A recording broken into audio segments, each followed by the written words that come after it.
The big topic this week, no surprise, was pension and healthcare reform, a bill from Senate President Steve Sweeney that would make public workers pay a larger portion of their pension and health benefits costs. Details were scarce early in the week, but unions did begin fearing the worst. I would love to be able to get to where they recognize and tell their membership the truth, that the world's not going to come to an end here, that the taxpayers need relief, but we can do it in a way without being harmful to our employees, because they're not the enemy.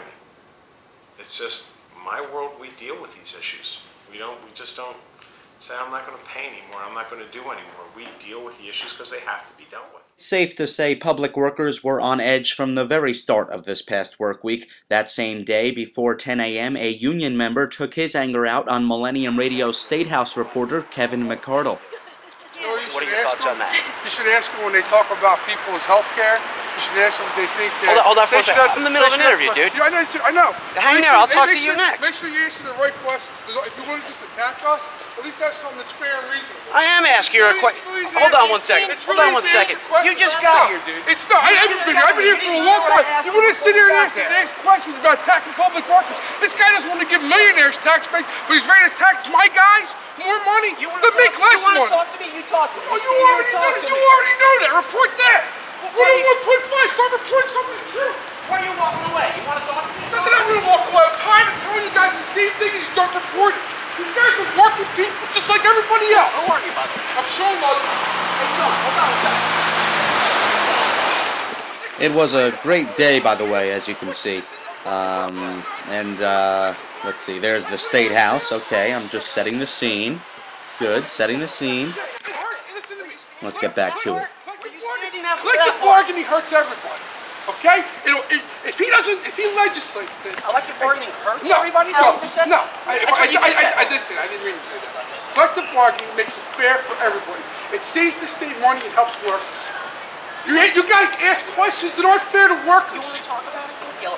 Listen to me, but I've been talking to you guys don't report that. All you report is that public workers are greedy and you don't care. It's not fair. I've never reported that in my life. I watch you on TV, I hear what you say. Listen, I watch you on TV, I hear what you say. 101.5's got nothing to say about I'm not public opposed to workers. 101.5, I'm a news reporter. What? But I see you on NJN. You don't say anything that's fair to these guys. These guys got families they try to take care of. They're working people, and no one talks about that. No one talks about that. Give me an example. They're all Stop greedy. yelling at me and give me an example of what I said, of what I personally said that isn't fair. How about this? I come Public from a union employees don't family, live in the real world. Has added in for state workers since you went on the air. The host... I'm sure you've seen enough of this already, so on to Tuesday, more details emerged about Sweeney's bill, but the day's legislative agenda focused on so-called Choppergate, Governor Christie's decision to fly in a state helicopter to his son's baseball game, and then to a political event at the governor's mansion. Over my term as superintendent, I can't recall a single time when a mission to transport a governor has prevented, impeded, or interfered with any mission that would compromise a medical transport, Homeland Security, or law enforcement support mission involving risk to life or a rescue. Those missions take precedent over a governor transport, to even include when the governor is en route. In that case, the helicopter would divert from the intended destination, the governor would be secured on the ground, and the emergent mission then completed. So what I'll be doing is reintroducing a bill that Minority Leader DeCroce introduced in 2004, which requires quarterly reports to the legislature on the governor's use of state helicopters and prohibits the use thereof of political or personal usage. Then Wednesday, public worker unions again shared their anger over the proposed changes to pension and health benefits. The New Jersey Education Association held a midday press conference saying Sweeney's bill is an insult.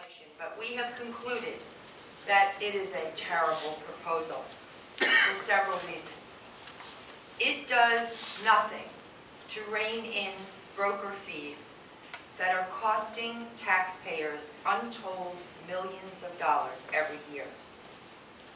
It does nothing to bring transparency to the process of buying health insurance.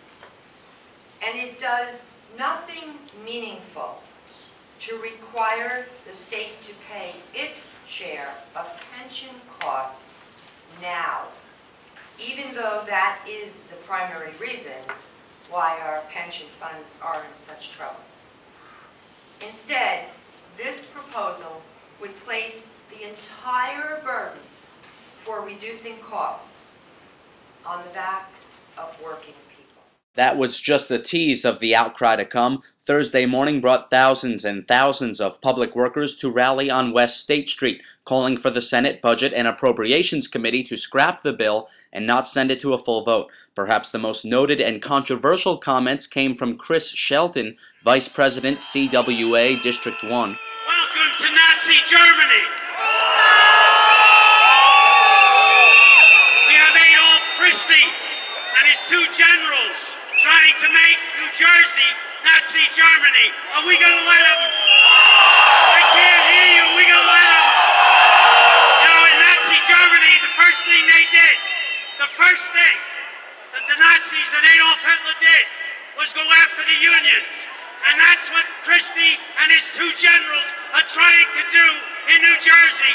Are we going to let them do that? Is every union in this place going to stand up and say no more? We're not going to do it.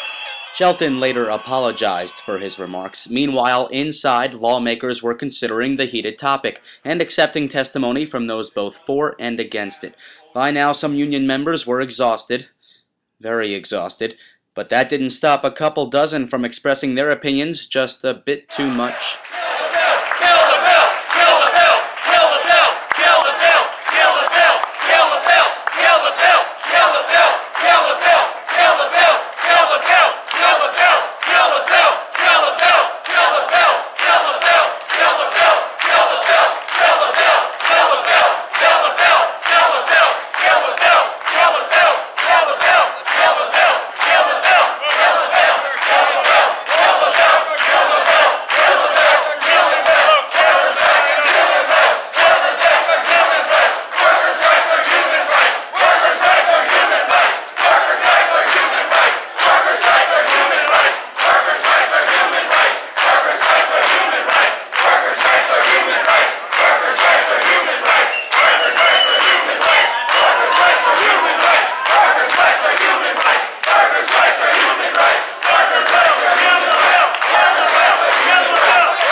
The bill was not killed, it cleared. It's up for a full Senate vote Monday. On Friday, Senate President Sweeney asked the state police to drop all disorderly persons charges against the arrested protesters.